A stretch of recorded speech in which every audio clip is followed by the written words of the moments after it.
اعوذ باللہ من الشیطان الرجیم بسم اللہ الرحمن الرحیم وَكَذَلِكَ عَثَرْنَا عَلَيْهِمْ لِيَعْلَمُوا أَنَّ وَعْدَ اللَّهِ حَقٌّ وَأَنَّ السَّاعَةَ لَا رَيْبَ فِيهَا إِذْ يَتَنَازَعُونَ بَيْنَهُمْ أَمْرَهُمْ فَقَالُوا ابْنُوا عَلَيْهِمْ بُنْيَانًا رَبُّهُمْ أَعْلَمُ بِهِمْ قال الذين غلبوا على أمرهم لنتخذن عليهم مسجدا صدق اللہ العظیم۔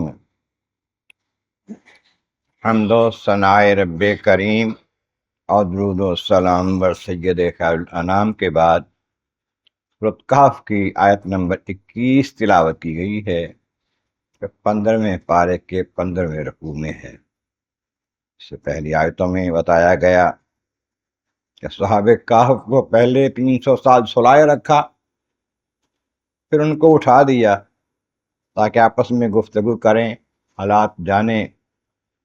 پھر ان میں سے ایک کہنے لگا تم کتنی دیر ٹھہرے ہو یہاں پر؟ باقی کہنے لگے بس ایک دن بھی نہیں پورا ہوا، صبح ہم یہاں آئے تھے ابھی شام نہیں ہوئی۔ لیکن کچھ آثار ایسے ملتے تھے پتہ چلتا تھا کہ پتہ نہیں کتنی دیر ٹھہر گئے ہیں، اس لیے کہنے لگے اللہ جانتا ہے کتنی دیر ٹھہرے ہو، چلیں ہمارے پاس کچھ کرنسی سکہ ہے چاندی کا، جو اس کے ساتھ کوئی بندہ جائے، بھوک لگی ہے کھانا لے کر آئے بازار سے، لیکن وہاں جا کر لوگوں کے ساتھ کوئی اس طرح گفتگو نہ کرے کہ کوئی جھگڑا وغیرہ ہو جائے، نرمی کے ساتھ پیار کے ساتھ بات کر کے کوئی اچھا کھانا پاکیزہ مل جائے، حلال کھانا تو لے آئے اور لوگوں کو پتہ نہ چلے ہمارا۔ اگر انہیں پتہ چل گیا تو وہ ہمیں پکڑ لیں گے، ہمارے اوپر پتھر ماریں گے، بس پتھر مار مار کے مار دیں گے، یا ہمیں اپنے مذہب پر کفر پر لے جائیں گے مجبور کر کے۔ اگر ایسا ہوا تو پھر تو ہم کبھی کامیاب نہ ہو سکیں گے دو جہاں میں۔ فرمایا وَكَذَلِكَ اس طرح پھر ہم نے آثَرْنَا عَلَيْهِمْ ان لوگوں کو ان کی اطلاع دے دی۔ جب وہ بندہ گیا، اس نے جا کے وہ سکہ دیا کھانا لینے کے لیے، وہ سکہ جو تھا وہ سینکڑوں سال پرانا تھا۔ کہنے لگے یہ تو کہیں خزانہ ملا ہے، اس کا کوئی دبا ہوا پرانے زمانے کا، کہاں سے لیا ہے؟ یہیں کا سکہ کا، یہاں کا تو نہیں ہے۔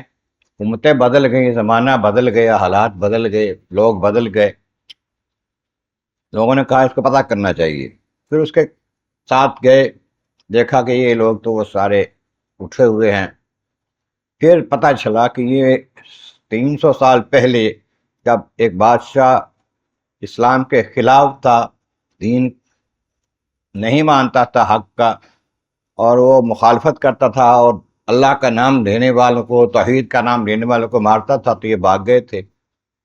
اب 300 سال بعد یہ لوگ اٹھے ہیں، تو اس سے ایک تو وہ پتہ چل گیا کہ اللہ تعالیٰ کا یہ وعدہ سچا ہے کہ قیامت آئے کہ لوگ اٹھیں گے مرے ہوئے، پھر زندہ ہوں گے۔ تو ایک بادشاہ جو تھا اس وقت دیندار تھا، لوگوں کے ساتھ اس میں بحث چل رہی تھی قیامت آنی ہے کہ نہیں آنی، اٹھنا ہے کہ نہیں اٹھنا۔ تو اس بادشاہ کے لیے بھی یہ بہت اچھا موقع بنا کہ اس کے لیے گواہی پیدا ہو گئی۔ تو فرمایا کہ یہ ہم نے لوگوں کو اس بات پر آگاہ کر دیا، لوگوں کو بتا دیا کہ یہ بندے دیکھو ان کو 300 سال بعد اٹھے ہیں، اس واسطے لوگ جان لیں ان وعد اللہ حق، کہ اللہ کا وعدہ سچا ہے، وَأَنَّ السَّاعَةَ لَا رَيْبَ فِيهَا، اور قیامت کے آنے میں کوئی شک شبہ نہیں ہے۔ پھر جب زندہ ہو گئے، حالات دیکھ لیے لوگوں نے، لوگ مان گئے، بہت سے لوگوں کا ایمان پھر تازہ ہو گیا، تو پھر وہ وقت آیا ان لوگوں کا جو غار میں تھے ان کو وفات پا لی۔ جب فوت ہو گئے تو پھر آپ لوگوں نے کہا کہ ان کے اوپر کوئی عمارت بنانی چاہیے، جو تنازعون آپس میں بحث کرتے تھے بین آپس میں اپنے معاملے میں، قال ابنوا علیہم بنیانا، کوئی عمارت بنائیں، کوئی بلڈنگ بنائیں، کوئی یادگار بنائیں ان کی۔ تو ایک بادشاہ تھا بیدروس وقت جو ایمان والا تھا، جس کو خوشی تھی اس بات کی میرا عقیدہ جو ہے، ایمان جو ہے واضح ہو گیا ہے، لوگوں کو پتہ چل گیا ہے کہ قیامت آنی ہے، اور جو وہ زندہ ہونا ہے، اللہ تعالیٰ ان کے حالات کو تو خوب جانتا ہے، پہلے والے بعد والے بھی۔ تاہم قال الذین غلبوا علی امرہم، معاملات میں بحث میں جن لوگوں کا غلبہ ہوا، بادشاہ اور اس کے ساتھیوں تھے، کہنے لگے لنتخذن علیہم مسجدا، ہم تو ان کے پاس مسجد بنائیں گے۔ اللہ کے پیارے ہیں، ایمان پر انہوں نے سب کچھ قربان کیا ہے، ان کے پاس مسجد بنائیں گے، ضرور بنائیں گے۔ اب یہ مسجد بنانے کا ذکر یہاں کر کے بتایا گیا اللہ تعالیٰ کی طرف سے ہمیں، اللہ کے پیاروں کے مقامات پر، مزارات پر ان کے پاس مسجد بنانا درست ہے اور قرآن پاک سے ثابت ہے۔ اللہ تعالیٰ کے محبوب، اللہ کے ولی، اللہ کے نبی دنیا سے جائیں، ان کے مزار کے پاس مسجد بنانا باعث برکت ہے، باعث شرف ہے۔